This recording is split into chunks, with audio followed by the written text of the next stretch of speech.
जेव्हाचा उन्हाळा सुरू झालाय तेव्हाचा उन्हाचा तडाखा इतका जास्त वाढला की काहीतरी थंड खावं वाटते किंवा प्यावं वाटते. तर आज श्रीजाचे पप्पा ऑफिसवरून लवकर आले होते. का आले होते ते मी पुढे सांगतेच तुम्हाला. तर ते येताना मँगो ज्यूस आणला होता त्यांनी. मग आम्ही मस्त तिघांनी मिळून मँगो ज्यूस घेतला इथं. आम्हाला जायचं होतं बाहेर. येणाऱ्या 2-3 दिवसात फोटोशूट करायचा आहे प्रेग्नेन्सीचा, मॅटर्निटी शूट.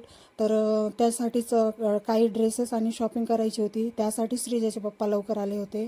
मग त्यानंतर आम्ही सरळ इकडे ड्रेस बघायला आलो आहे दुकानामध्ये फोटोशूटसाठी.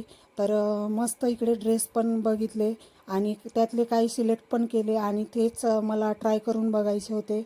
आणि ड्रेस पण खूप छान छान ड्रेस होते इकडे. मी जेवढे ड्रेस बघत होती मला तेवढे पण आवडत होते. खूप छान कलेक्शन आहे यांचं. त्यानंतर मग हा एक ड्रेस मी ट्राय करून बघितला. हा पण खूप छान दिसत होता.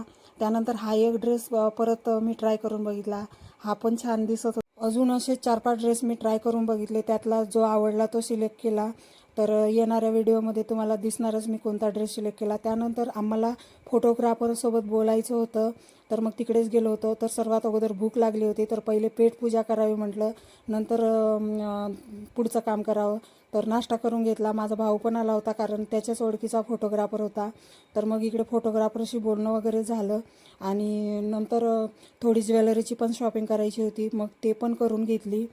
मग सरळ तिथून घरी आलो. घरी आल्यानंतर जेवण वगैरे केलं आणि लगेच मेहंदी काढायला घेतली. कारण अचानकच परत ठरलं की उद्याच फोटोशूट करायचं. आणि ह्याच गोष्टीचा मला श्रीजाच्या पप्पाचा राग पण आला होता. पण काय करणार. मग इकडे तोडकी फोडकी मेहंदी काढून घेतली कारण मला मेहंदी काही काढता येत नाही. चला मग ब्लॉग इथंच एंड करते. परत भेटूया नेक्स्ट व्हिडिओमध्ये. चॅनलवर नवीन असाल तर चॅनलला सबस्क्राईब करा, मला फॉलो करा. परत भेटूया. बाय.